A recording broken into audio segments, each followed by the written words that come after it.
የተከበራችሁ አድማጮቻችን ከዚህ ቀጥለን ከጋዜጠኛ ጸጋ በላይ ጋር ቃለ ምልልስ እናካሄዳለን።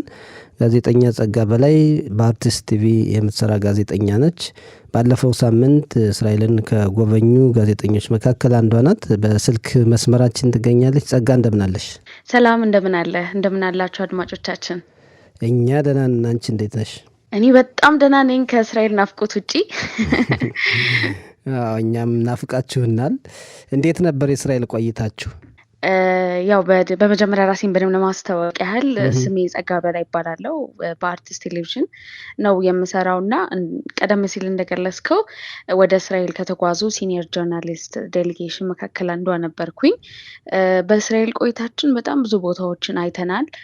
ከታሪክም አንጻር ከሚዲያም አንጻር ያሉ ቦታዎችን ለመመልከት ለመጎብኘት ችለናል። እጅግ በጣም ደስ የሚል ሰው፣ እንግዳ ተቀባይ፣ ቀለል ያለ እንዴት ነው ከቤቴ ወደ ቤቴ ሄድኩ አይነት ስሜት ነው የተሰማኝ እኔ በግሌ እና እጅግ በጣም ደስ የሚልና ለኔ የማይረሳ ጊዜ ነበረ ያሳለፍነው። ሁሉም ሰው ጋርም ያለ ስሜት ነው ብዬ በድፍረት መናገር እችላለሁ።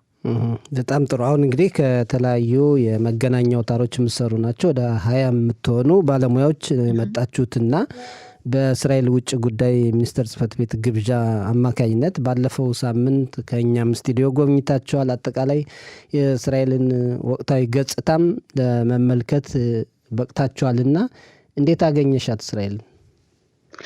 እውነት ለመናገር መጀመሪያ ያው ሁላችንም ወደ እስራኤል ከመሄዳችን በፊት በአይምሯችን ውስጥ የነበረ ነገር ነበር። ያው እስራኤል ሲባል ከጦርነቱ ሚዲያው ከሚያሳየው ፖርትሬይ ከሚያደርገው ነገር አንጻር ሁላችንም አንኮንሽስሊ ይዘነው የመጣ ነው ኢሜጅ ነበረ። ያው ህዝቡ ፊቱ ኮስተር ያለ ቁጡ፣ ኃይለኛ ወይም እንዲህ አይነት ገጽታዎችን በጥቂቱም ቢሆን አስበን ነው ስንመጣ ያው በግሌ አስቤ ጭንቅላቴ ውስጥ የነበረው እና እንዳልከው ከነባራዊ ሁኔታም አንጻር ሚዲያውም ሌላ ሚዲያዎችም ከሚያሳዩት ነገሮች አንጻር ማለት ነው። ከዚህ በፊት ሄጄም ስለማላቅ እስራኤል ምንም ልገምት አልችልም ነበር።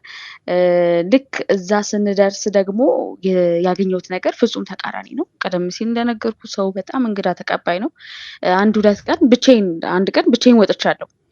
ምንም ኢንተርኔት የለኝ ምን የለኝ እና ሰው በጣም የሚተባበር ለማሳየት ለማብራራት እጅግ ቀና የሆነ ህዝብ ነው።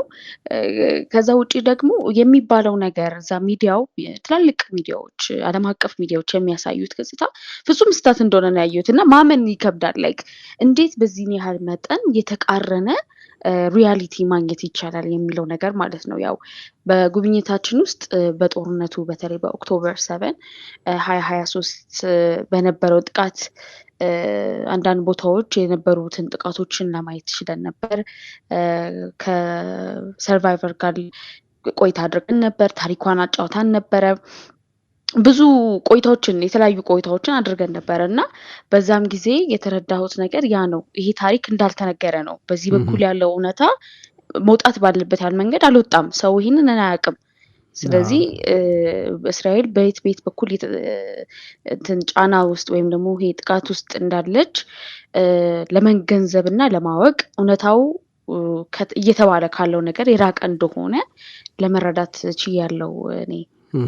አሁን የሽብር ጥቃት የደረሰበትን አካባቢ እዛም ሰለባ የነበሩ የተረፉ ሰዎችን ያናገራችሁበት ሁኔታ አለና አንቺ ኢትዮጵያ ያለሽ ስትሰሚው ስትዘግቢ ወይም በተለያዩ መገናኛ አውታሮች ስትከታተዩ ከነበረው ለየት ብሎ ያየሻቸው ነገሮች እስኪ ካለ ንገረኝ። የመጀመሪያው ነገር ምንድነው? ያው ጦርነት አስከፊ ነው። የትም ቦታ ሆነ በማንም በየትኛውም ሀገር ወይም በምንም አይነት ሁኔታ ውስጥ ቢሆን ጦርነት አስከፊ የሆነ ነገር ነው። ግን ደግሞ ሀገር ህልውናዋ ሰላሟን ማስጠበቅ ህዝቦቿን ሰላም የማስጠበቅ ግዴታ መንግስት አለበት። ስለዚህም ነው የእስራኤል መንግስት ጥቃት ሲደርስበት ወይም ደግሞ ያ አይነት አመጽ ሲደርስበት ህዝቡን ልዕልናውን ለማስጠበቅ ወደዛ አይነት ተግባር ውስጥ ሊገባ የተቻለው እና የተረዳሁት ነገር ምንድነው? ብዙ ታሪኮች አሉ። አሁን እኛ የአንዷን ታሪክ ነው የሰማነው። በሰዓቱ ሰዓትም ስላልነበረ ብዙ ነገሮች ስላልተመቻቹ ማለት ነው። እና የእሷም ራሱ ከአይምሮ በላይ ነው የነገረችን። በጣም ለማሰብ የሚከብድ በቃ እኔ ሙሉ ሰዓቱን ሀሳቤን ምኔን ራሱ ለእሷ ሰጥቼ በጣም በቃ ውስጤ እስኪነዝረኝ ድረስ ነበረ ታሪኳን ስታካፍለን የነበረው እና በጣም የሚከብድ ነው። እዛ ውስጥ በተለይ ኖቫ ፌስቲቫልም ሄደን ነበር። ሙሉ የሞቱ ሰዎችን ፎቶ ታሪክ እያየ ታሪካቸውን ስታነብ እኔ ብሆንስ ወይም ወዳቸው ሰዎች ቢሆኑስ ብለህ ስታስብ ውስጥ ይሰበራል። እና ይህ ታሪክ አሁን የአንድ ግለሰብ ታሪክ ራሱ አሁን እኛ መተን የምንዘግበው ምን አለ፣ ግን ደግሞ እንዲህ አይነት ታሪኮች መውጣት መታወቅ አለባቸው፣ ሰዎች ጋር መድረስ አለባቸው። እና ልቤ በጣም ነው የተነካው። በዛው ልክ ደግሞ ህዝቡ በዛም ነገር አልፎ አሁንም እንግዳ ተቀባይነቱ፣ ቀናነቱ፣ መልካምነቱን በጣም አስደስቶኛል እና ልቤንም ነክቶታል እውነት ለመናገር። አሁን እንግዲህ መቼም ጋዜጠኝነት ያው እንደምታውቂው ሚዛናዊ መሆን የሚያስፈልገው ሙያ ነው እና አንዱ ስላለ ትክክል ነው፣ አንዱ ስላላለ ትክክል አይደለም ማለት አይደለም። እና ለወደፊት ለስራዎችሽ የጠቀመ ነገር አለ ያየሽው ነገር? አዎ ምንድነው የመጀመሪያው ነገር እንዳልከው ነው። አሁን ሀሳቦችን ወይም ደግሞ አንድን ጉዳይ ከከለስክ በኋላ መጨረሻ ላይ ሀሳብህን ኮንክሉድ የምታደርግበት የምትዘጋበት በአራት ነጥብ የምትቋጭበት ነገር ነው ሞር ማተር የሚያደርገው። እና ቀደም ብዬም ብያለሁ፣ ጦርነት አስከፊ ነገር ነው። በመሀል ህዝብ ነው የሚጎዳው። በዛም በዚህም በኩል ያው የሀገርን ህልውና፣ ሰላም፣ ጥቅም ለማስጠበቅ የሚደረግ ነገር ቢሆንም ማለት ነው። ስለዚህ በተቻለ ያህል መጠን በዛ ውስጥ በምትናገራቸው ታሪኮች፣ በምታስረዳቸው ነገሮች ለመግለጽ የምትፈልገው ዋና ሀሳብ ማተር ያደርጋል።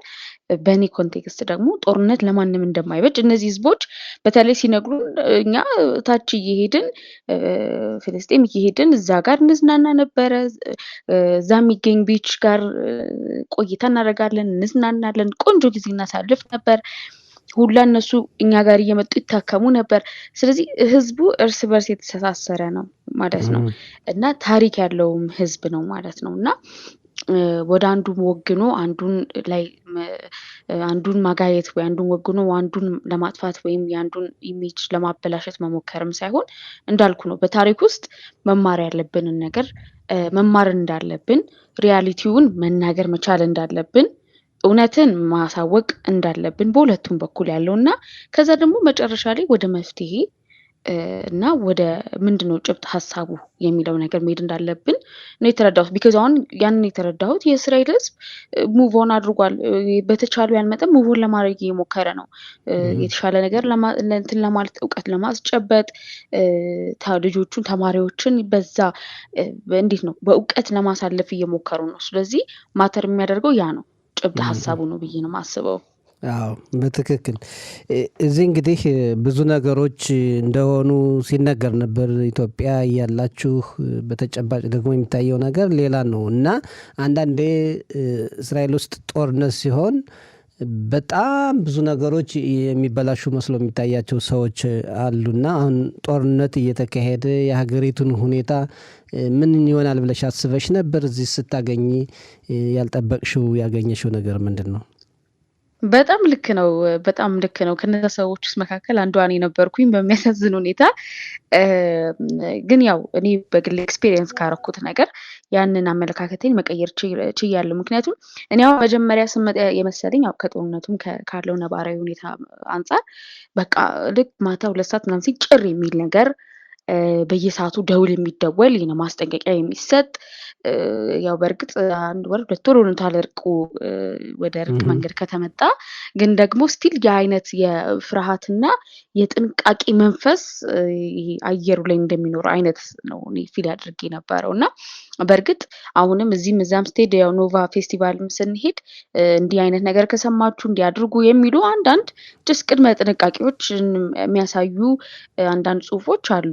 እሱ እንዳለ ሆኖ ግን ደግሞ ህዝቡ የሚዝናና መብላት፣ መጫወት፣ መጠጣት የሚወድ እጅግ በጣም እንግዳ ተቀባይ፣ ሰላም እንዲህ በማለት ማታ ላይ ብቻህን ወክ ማድረግ መቻል እንደ ሴት ጨለም ያሉ ቦታዎች ላይ ሊሆን ይችላል። እነዚህ ነገሮችን እኔ በግሌ አላሰብኩም ነበር፣ እንዳልከውም ካለው ነባራዊ ሁኔታ አንጻር ከሚባለውም ነገር አንጻር ማለት ነው። እና እኔ በግሌም ደፍሬ ሞክሬ ያየሁት የስራ ባልደረቦቼም አይተው ሞክረው ኤክስፔሪየንስ አድርገው ያወራንበት የተጫወትንበት ጉዳይ ነው ይሄ። በጣም ጥሩ። አሁን በአሁኑ ወቅት ደግሞ በጣም በህብረተሰቡ ላይ ተጽዕኖ እያሳደሩ ያሉት የማህበራዊ መገናኛ አውታሮች ወይም ሶሻል ሚዲያዎች ናቸው እና እናንተም እኛ የምንሰራው በመደበኛ መገናኛ አውታሮች ነው እና አንዳንዴ ዘገባዎች የሰዎችን እሳቤ የሚያስለውጡበትን ሁኔታ ተመልክተናል እና እንደው ተጨባጭ ነገርን ለማወቅ የዚህ መደበኛ መገናኛ አውታሮች ሚና ከፍተኛ ነው እና እንደው በሁለቱ መካከል ያለውን ልምድሽንም ብታካፊን። ያው እኔ እውነት ለመናገር ዋና ሚዲያ ላይ ወይም ደግሞ ሜን ቲቪ ሜንስትሪም ላይ ስሰራ ወደ 4 ዓመት ሆኖኛል። ከዛ ውጭ ግን ሶሻል ሚዲያ ላይ በጣም አክቲቭ ነኝ። በተለይም ደግሞ ሊንክዲን እና ኢንስታግራም ላይ በጣም አክቲቭ ነኝ እና እስራኤል ሄድኩ ሰሞን አንዳንድ ገና ሙሉ ለሙሉ የያዝኳቸውን ፋይሎች አሬንጅ አድርጌ ኤዲት አድርጌ ያለቀኳቸውም ኦኬ። እና አንዳንዶቹን 1-2 ፎቶዎች ቪዲዮዎችን ፖስት አደረኩና ማለት በርከት ያለው ሰው መለሰልኝ። እስራኤል ነሽ ያለሽው? አዩ ክሬዚ ጸጋ፣ ምንድን ነው እያደረግሽ ያለሽው? እንዴት እዚህ ሀገር ትሄጃለሽ ያሉኝ ሰዎች አሉ፣ ግልጹን ስነግር ማለት ነው። እና እኔም ከነዛ ሰዎች መካከል እኮ ልሆን ይችል ነበር። ለምንድን ምን ሀብ ዋይ ብዬ ስጠይቃቸው አሁን ያልከው አይነት ሜንስትሪም ሚዲያው የሚያሳየውን አይነት አመለካከት የያዙ ሰዎች ናቸው እና እኔ ምንም አላልኳቸውም። እያሳየው ነው ብቻ ቪዲዮ እየቀረጽኩ ልክላቸዋለሁ። እነሱ እዩት፣ እንደዚህ እንደዚህ እንደዚህ ነው እዩት። እና መረዳት ያለብን ነገር ምንድነው? ሜንስትሪም ሚዲያ በጣም አስፈላጊ ነገር ነው። ታማኝነትን የያዘ ነገር ነው። በዛው ልክ ደግሞ እነዚህ አይነት ማህበራዊ ሚዲያዎች ሶሻል ሚዲያዎች በጣም ትልቅ ተጽዕኖ አላቸው ከሚባሉት በላይ። አንድ ሰው 1.5 ሚሊዮን ተከታይ ያለው አንድ ግለሰብ የሚጽፈው ነገር ስለ አንድ ሀገር፣ ስለ አንድ ህዝብ፣ ስለ አንድ ጉዳይ የሚናገረው ነገር በአንድም ሆነ በሌላ መንገድ የሰውን አመለካከት ይቀይራል፣ ወደንም ጠላንም ማለት ነው። ስለዚህ እኛ በበኩላችን አሁን እኔ በበኩሌ ያየሁትን ነገር፣ የተረዳሁትን ነገር፣ የገባኝን፣ ያስተዋልኩትን፣ ያጋጠመኝን ነገር መናገር ደግሞ የኔ ኃላፊነት ነው። ስለዚህ ሁሉም በየፊናው አሁን እኛ የመጣ ነው 20 ሰዎች ራሱ በየፊናችን ባለን ሚዲያ ሶሻል ሚዲያ ይህንን ነገር ብናጋራ በስራችን ስንት ሰውን አፌክት ወይም ኢምፓክት ማድረግ እንችላለን። ስለዚህ ሁሉም የራሱን እውነት ያየውን እውነት ለራሱ ሲል መናገር ስላለበት እንዳልከው ነው፣ በቃ ሪያሊቲውን መናገር ነው የሚያስፈልገው እና እኔ ያንን ነገር ኤክስፒሪየንስ አድርጌያለሁ። ብዙ ኮንቴንቶችንም ለመስራት አስቤያለሁ በግሌ ለራሴ ሶሻል ሚዲያ፣ በቴሌቪዥን ጣቢያም እንደዛው፣ በዜናም እንዲሁም በፕሮግራም መልክ ያስኳቸውን፣ ያየኋቸውን፣ የተማርኳቸውን እጅግ በጣም ውብና የሚያስደንቁ ነገሮችን ስለ እስራኤል ለኢትዮጵያ ሕዝብ ለዓለም ሕዝብ ለማሳየት ነው የምሞክረው ማለት ነው። በጣም ጥሩ ነው፣ ቀጥይበት። ይሄ ነገር በሌሎችም መለመድ አለበት። አሁን እዚህ ሆኖ አንዳንድ ጊዜ ስለ ኢትዮጵያ ብዙ ነገር ይሰማል። ኢትዮጵያ ሲደርሱ ደግሞ የሚባለው ነገር እውነት ሳይሆን ይገኛል። እናንተም እንደዛ ወደዚህ እስክትመጡ ድረስ የምትሰሙት ነገር ሌላ ሊሆን ይችላል። ስትመጡ ደግሞ ተጨባጩ ነገር ሌላ ሊሆን ስለሚችል ትክክለኛውን ነገር ማወቅ የሁላችንም ድርሻ ሊሆን ይገባል። እኛም ማሳወቅ ኃላፊነት አለብን ብዬ አስባለሁ በሙያችን። ጸጋ፣ እንግዲህ በተለያዩ ቦታዎች ጉብኝት አድርጋችኋል። ቴልአቪቭም አካባቢ ነበራችሁ፣ እዚህ ኢየሩሳሌምም ነበራችሁ እና ከተሞችን ስታይ እንዴት ነው? የኢየሩሳሌምን ሁኔታ ስትመለከች ምን ስሜት አደረብሽ? በጣም ነው ልቤ የሞቀው ነው የሚባለው። ቴልአቪቭ በጣም እውነቴን ነው የምልህ፣ ቴልአቪቭ በጣም እንዴት ነው ሰልጠን ያለች፣ ያው ኢየሩሳሌም ያለች ያለችም እያልኩ ሳይሆንም ግን ደግሞ እንዴት ነው ሞር ወደ የአውሮፓ ስታንዳርድ የቀረበች ናት ቴልአቪቭ እና ከዛ በኋላ እንኳን በጣም ነው ደስ ያለኝ። በነገር የመጨረሻው ቀናቶቻችንን ኢየሩሳሌም ማሳለፋችንን በጣም ደስ ብሎኛል። ኢየሩሳሌም ደግሞ የህንፃው አሰራር፣ የመንገዱ አቀማመጥ፣ ተክሎቹ የተተከሉበት መንገድ፣ ኤቭሪቲንግ በጣም ለየት ያለና የራሱን የሆነ ቀለም ያለው ነው እና ስጠይቅም ደግሞ በህግ ደረጃ የወጣ ነው። እያንዳንዱ ህንፃ ውጭው በድንጋይ መሸፈን አለበት ከመጽሐፍ ቅዱስ ሀሳብ ጋር የተያያዘ ነው ብለው ያጫወቱኝ ሰዎች ነበሩና በጣም ነው የሚደንቀው። ኮንስትራክሽን ላይ ያለ ህንፃ ምንም ዝርክርክ ነገር የለውም። ከስሩ እያንዳንዱ ነገር ጥንቅቅ እያለ ነው የሚያልቀው፣ እዛው መስታወቱ እየተገጠመ እዛው እና እጅግ በጣም የረቀቀ እጅግ በጣም ያማረ ጥንታዊነቱን ታሪኩን ያለቀቀ የምታየው ህዝብ ራሱ ስብጥሩ በጣም በጣም ይደንቃል። እና ያ ደግሞ ምን ያደርግሃል? ልብህን እንዴት ነው አንተ ራስህ ቤት እንደሆነ ኢትዮጵያውያኖችን ታያለ፣ ጁዎችን ታያለ፣ ብዙ ብዙ የተለያዩ ሰዎችን ለመመልከት ትችላለህ። እና ያ ደግሞ የኢየሩሳሌም ጥንታዊነት የታሪክ የእምነት መሰረት ከመሆኗም አንጻር ያንን ነገር መመልከት ያለው እና በጣም አየሩ ራሱ በጣም ደስ የሚል ነው። ባይዘዊ ክረምት ነው መሰለኝ፣ ወደ ክረምት እየገባ ነው አይደል? ክረምት መግቢያ ላይ በቃ ቆዳዬ በጣም ተስማምቶት ነበረ ነው የሚለው። ያው እዛ ህዳር አካባቢ መሰለኝ ኢትዮጵያ አይደለም? እና ትንሽ የመመሳሰል ሁኔታ አለበትና አሁን ክረምቱ እየገባ ስለሆነ ለዛ ነው። ጥሩ ነው። እንዲሁም ኢየሩሳሌም አየሩ በጣም ይመቻል። በጋም ቢሆን ቆንጆ ነው። አሁን ከዚህ አንጻር በተለይ የኢትዮጵያና የእስራኤልና ኢትዮጵያን ግንኙነት የበለጠ ለማስፋት የመገናኛ አውታሮች ሚናም ከፍተኛ ነው። ያው በሀገሮቹ መካከል ያለው ግንኙነት እንዳለ ሆኖ የእኛ ሚና ምን መሆን አለበት ብለሽ ታስባለሽ ጸጋ? የመጀመሪያው ነገር ያው ኢትዮጵያና እስራኤል በብዙ ነገር የተሳሰሩ ህዝቦች፣ ሀገሮች ናቸው ከጥንት ጀምሮ ማለት ነው። የመጀመሪያው ነገር አዌርነስ በጣም በጣም ያስፈልጋል ብዬ አስባለሁ። መገንዘብ አለብን፣ ግንዛቤ። እውቀትን የመሰለ ነገር ስለሌለ መጠየቅ፣ ማወቅ፣ መረዳት አለብን። ስለዚህ አእምሯችንን አዳዲስ ነገሮችን ለማወቅ እውነታውን ከተለየ እይታ ለመረዳት ማዘጋጀት አለብን። አሁን እኛ ይህንን ጉብኝት ስናደርግ ሁላችንም በተለያየ መንገድ እስራኤልን የምናይበት ነገር ነበር። በእርግጥ ከኛ ውስጥ አንዳንዶቹ ከዚህ በፊት የመጡም ነበሩ። ነገር ግን የን አይነት ኢሜጅ ይዘን ነው የምንመጣው እና ያው እስራኤልም ስለሆነ ሳይሆን የትም ሀገር ቢሆን፣ ስለዚህ ያንን እይታችንን ብቻ ሙጥኝ ብለን ሳይሆን ከዛ ውጭ ያለውን እይታ ደግሞ ለማየት ዝግጁ መሆን ያስፈልጋል፣ ሁላችንም እንደየግል ማለት ነው። ከዛ ውጪ መጠየቅ፣ ማወቅ፣ ማንበብ ቢቻልም ደግሞ በአካል መጥቶ ማየት መጎብኘት የመሰለ ነገርን የለም። እያንዳንዱ አይቶ መፍረድ ያስፈልጋል። አይቶ ሚዛናዊ የሆነ አስተያየትን መስጠት ይገባል። በትክክል ያንን ደግሞ ለማድረግ መጀመሪያ ውስጥህም የምታየውን ነገር የሚቀበልበት የና አይነት የተስተካከለ እይታ ያስፈልጓል። ስለዚህ እንደ ግል ማሰብ መቻል አለብን። እንደ መንጋ ሁሉ መመራት ሳይሆን በራሳችን መንገድ ነገሮችን ኤክስፒሪየንስ አድርጎ አይቶ ይሄ እኮ ልክ ነው፣ ይሄ ልክ አይደለም፣ ስለዚህ መፍትሄው መሆን ያለበት ይሄ ነው፣ ጭብጡ ቅድም እንዳወራ ነው ይሄ ነው ብሎ የማየት እንደተማረ ሰው የማሰብ ችሎታችንን ማዳበር አለብን እና የሁላችንም ሚና ያ ነው ብዬ አስባለሁ። ያወቅነውን ያየነውን ነገር ደግሞ ማጋራት ማሳወቅ ይኖርብናል ማለት ነው። በጣም በትክክል። ሌላ እኛ ጋም ጉብኝት ነበራችሁና በጣም ለእኛም ትልቅ ደስታን የፈጠረ ነው እናንተ መምጣታችሁና የነበራችሁን ቆይታ እንዴት ተመለከትሽው?